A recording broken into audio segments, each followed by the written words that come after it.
Donc un autre aspect intéressant pour bien comprendre tout cela, le fait que la création d'ombre, elle est là pour la création d'ombre et la transmutation de l'ombre est là pour manifester la lumière.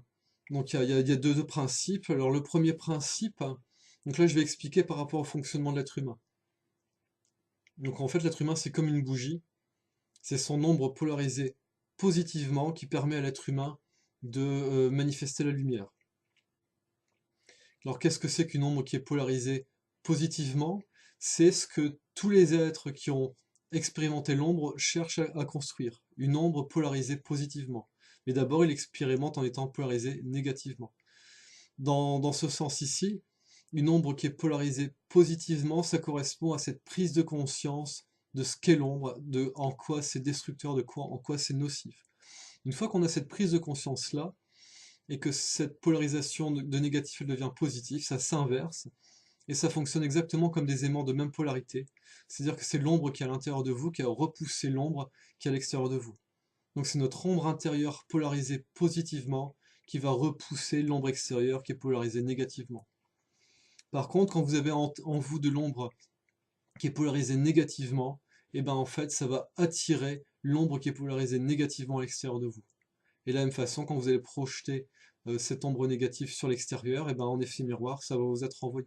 C'est pour ça qu'à chaque fois qu'on a un problème avec quelqu'un, en fait, ce n'est qu'un reflet de ce que l'on projette. Donc de la même façon, quand on a peur, en fait, ça correspond à un manque de foi et ça correspond à une introversion de notre lumière. C'est-à-dire qu'ici, nous sommes dans la foi du processus créateur, nous sommes en manifestation de la lumière. Dès qu'on commence à avoir peur, on rentre en introversion de la lumière rentre à l'intérieur, et comme la lumière rentre à l'intérieur, et donc là on est dans des aspects négatifs, la lumière se polarise négativement à l'intérieur, et ça fait ressortir une ombre polarisée négativement à l'extérieur. Par contre, quand on fait le processus inverse, c'est-à-dire que en amour, en confiance, en foi, on introvertit notre ombre. Introvertir notre ombre, c'est de diriger notre ombre au centre de tout en nous, au centre de l'espace secret du cœur, dans le soleil, là où réside je suis, euh, ce qui nous permet d'accéder à notre divinité. Quand on dirige l'ombre vers ce centre, le centre de ce soleil, l'ombre polarisée négativement tend à se polariser positivement en introversion, et ça fait que notre lumière euh, tendance à s'extravertir, et ici c'est une lumière positive qui s'extravertit. Donc, in fine, l'expérimentation, ça a été de chercher à comprendre l'ombre sous toutes ses formes, voire expérimenter l'ombre sous toutes ses formes, de transcender la compréhension que en fait l'ombre n'existe pas s'il n'y a pas de lumière, et que donc cette ombre n'a juste qu'à être utilisée afin de repousser l'ombre, ce qu'on appelle l'ombre négative, et donc repousser les forces du mal. C'est-à-dire qu'en gros, une ombre positive, c'est une ombre qui rentre au service de l'être suprême, qui n'est plus au service des forces du mal. Je le rappelle, ce que j'appelle les forces du mal, c'est la polarité qui est inverse à la création. Et donc en fait, ce qu'on appelle les forces du mal, ça cherche à absolument tout détruire. Ça ne cherche pas à construire du beau, ça sert à enlaidir et à détruire. Alors ensuite, une clé aussi qui est assez significative. Donc là, tout est autour de nous, hein. Si on sait ouvrir les yeux, on a toutes les réponses devant nous. Vous ferez l'expérience. C'est de projeter par exemple l'ombre de votre doigt sur un mur. Vous allez vous rendre compte que, en fait, l'ombre, elle est manipulée à la fois par la lumière et à la fois par la conscience qui dirige la forme. C'est-à-dire que si vous ne bougez pas votre doigt et que vous l'éclairez, ça va projeter une ombre. Si vous déplacez la lumière, l'ombre va se déplacer. C'est-à-dire que c'est pas le contraire. On ne peut pas déplacer une ombre. C'est pas le fait de déplacer l'ombre qui va faire déplacer la lumière.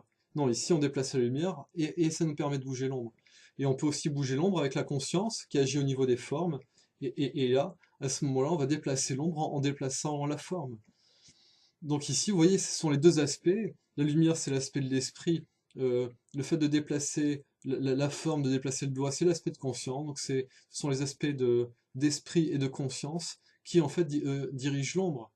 Donc en fait, l'ombre, elle n'a qu'une autonomie partielle dans le sens où elle ne fait que le complémentaire de ce que la lumière et la conscience amènent.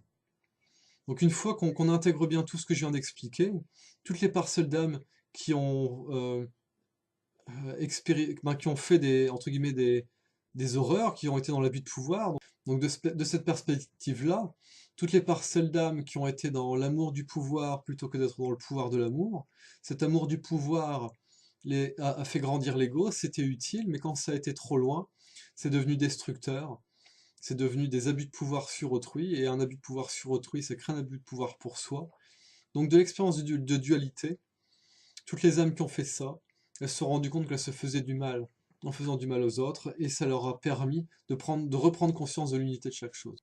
Donc ici, on est vraiment sur la fin de l'expérience, c'est-à-dire que toute la projection et toute la mise en place de l'ombre qui a permis l'individualisation, la création des égos, donc c'est la création des mèches qui allaient pouvoir accueillir les esprits. Là, on est en train de sortir de ça, et donc ici, la clé, c'est que toutes les ombres négatives qui ont été créées, c'est la nécessité, en faisant appel à l'être suprême, en faisant appel au Père divin, en faisant appel à la conscience suprême, de repolariser de façon positive toutes ces ombres. Et dès que l'ombre se repolarise de façon positive, les aspects de lumière correspondants peuvent se manifester dans le corps. Et donc en fait, il n'est question que de cela. C'est Donc vous voyez, vous comprenez bien là, cette notion de faute qui n'existe pas, vu que tout a été fait dans le sens de ce que je viens de décrire. Donc ici, il y a juste à reconnaître humblement euh, toutes les erreurs qui ont été commises, toutes les atrocités qui ont été commises, et de demander pardon pour cela, de pardonner pour cela, de se pardonner, et également, à chaque fois qu'il y a quelque chose qui a été pris, c'est de le rendre. Le rendre, ça donne la possibilité derrière de recevoir en nous-mêmes ce qui nous appartient. Donc là, c'est vraiment un paradoxe, c'est-à-dire que dans l'expérience de dualité, on a oublié qu'on avait tout en nous. Et comme on a oublié qu'on avait tout en nous, on a vécu un vide intérieur, et plutôt que de recréer ce plein, cette plénitude à l'intérieur, un certain nombre d'âmes, quand je dis un certain nombre d'âmes, c'est quasiment toutes, hein, certaines l'ont fait plus que d'autres, c'est d'aller chercher à l'extérieur ce que l'on croit qu'il nous manque à l'intérieur. Mais en allant chercher à l'extérieur, euh, notamment, c'est souvent produit avec des êtres plus jeunes qui ont cherché à prendre les pouvoirs d'êtres plus anciens, c'était nier le pouvoir qu'elles avaient à l'intérieur d'elles-mêmes. Donc quand elles ont pris à l'autre, eh ben, elles se sont privées de ce qu'elles avaient à l'intérieur d'elles-mêmes. Donc dans le processus de pardon, donc ça c'est en lien avec le rituel qui est joint et les explications qui sont jointes à la vidéo, c'est qu'il est nécessaire de rendre à autrui ce qu'on lui a pris pour pouvoir récupérer en soi ce qui nous appartient. Et bien de demander que tout ce qui a été pris soit rendu, que tout ce qui est rendu soit rendu, reconstruit. Donc c'est-à-dire que s'il y a des choses qui ont été détruites, que ce soit reconstruit, donc que ce soit harmonisé, purifié, ça permet à ce que les aspects négatifs soient retirés, reconfigurés, restaurés à l'initiale et reconfigurés en accord avec l'être suprême. Donc ça, bon voilà, il y aura le descriptif, mais en général c'est des corps, des parties de corps, des parcelles d'âme, des parties enfants, et ce que je nomme tous les artefacts. Donc ça c'est tout ce qui correspond à ce que nous sommes dans les dimensions. Les artefacts, en fait, c'est des parties de nous, c'est des énergies qui nous correspondent. Ici, pour la conscience humaine, c'est représenté de façon symbolique. C'est des armes, des armures, des bijoux, voilà, plein de choses comme ça. Je rentre pas plus en détail dans cette vidéo aussi. C'est voilà, les personnes qui font les séances avec moi, elles voient bien de quoi je parle. Et aussi, donc ça c'est précisé dans le document qui est joint. Quand on fait les pardons, derrière, on fait ce que j'appelle les libérations. C'est-à-dire qu'à chaque fois qu'il y a des actions négatives vis-à-vis d'autrui, on demande à que ce soit réparé. Donc quand il y a par exemple des implants qui ont été mis en place, on demande qu'ils soient retirés. Quand c'est des sortilèges qui ont été lancés, des rituels qui ont été mis en place, avec des entités, des énergies qui ont été créées dans ce but, voilà, si on demande en accord avec l'être suprême l'annulation de tout ça. Et le plus important de tout, c'est tous les pactes qui ont été créés avec, entre guillemets, avec les forces du mal, avec ce que j'appelle l'ombre. Et ici, c'est juste de demander en accord avec l'être suprême que que tous les pactes, contrats, serments, alliances qui ont été conclus en toute dimensionnalité soient annulés. Et le fait de faire cela, ça nécessite de reprêter allégeance au Père divin, de reprêter allégeance à l'être suprême. Et si vous sentez que quand vous le faites, il y a des parcelles d'âme qui refusent ça, c'est qu'elles sont encore trop prises par l'ombre et qu'elles ont besoin d'un degré d'amour qui est encore plus grand pour les aider à transcender cela et à retrouver une conscience qui est ajustée. Donc en général, c'est de leur envoyer de l'amour pour que leur conscience elle se remette en place. Et après, ben voilà, À partir de ce moment-là, elles peuvent se libérer par rapport à la compréhension de tout ce que j'ai expliqué, et elles se réunifient. En se réunifiant, elles se réintègrent avec la partie de nous qui est esprit, la partie de nous qui est divine, la partie de nous qui est au-delà du bien et du mal. Et c'est par ces aspects-là que peuvent se manifester l'esprit dans le corps, c'est-à-dire qu'une fois que les parcelles d'âme se remettent en unité avec l'esprit, c'est l'esprit qui peut se manifester dans ces parcelles d'âme, dans toutes les dimensions, et notamment dans ce corps.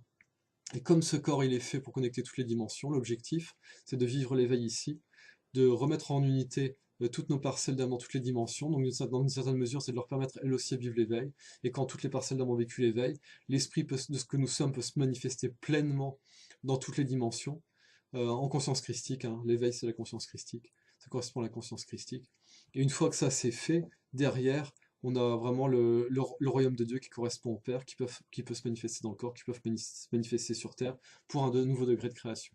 Donc là, on est vraiment à cette étape-là.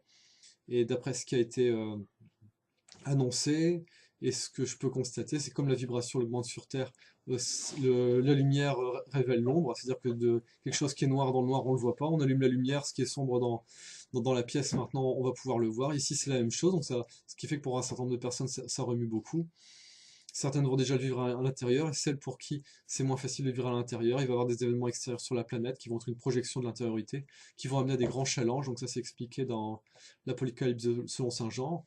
On va voir comment ça se passe, si ça sera aussi, comment dire ça, un challenge aussi grand qu'annoncé, ou si finalement l'humanité va réussir à transcender en intérieur, et ce qui va permettre à ce que ça se passe de façon beaucoup plus souple et beaucoup plus tranquille sur l'extérieur.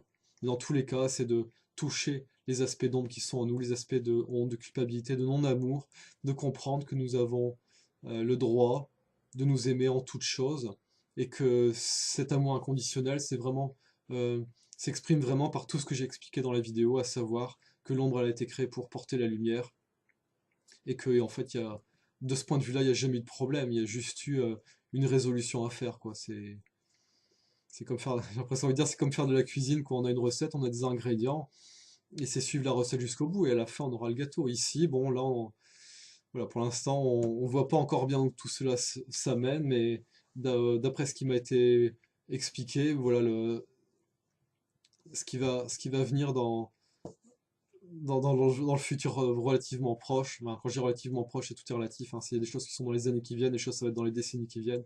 Voilà, ça va être une manifestation du divin sur Terre qui va, d'après ce qu'on m'a dit, d'être au-delà de toutes les espérances. Voilà, j'espère avoir été clair dans cette vidéo. Je vous remercie pour votre attention. Vos questions sont les bienvenues et je vous dis à bientôt.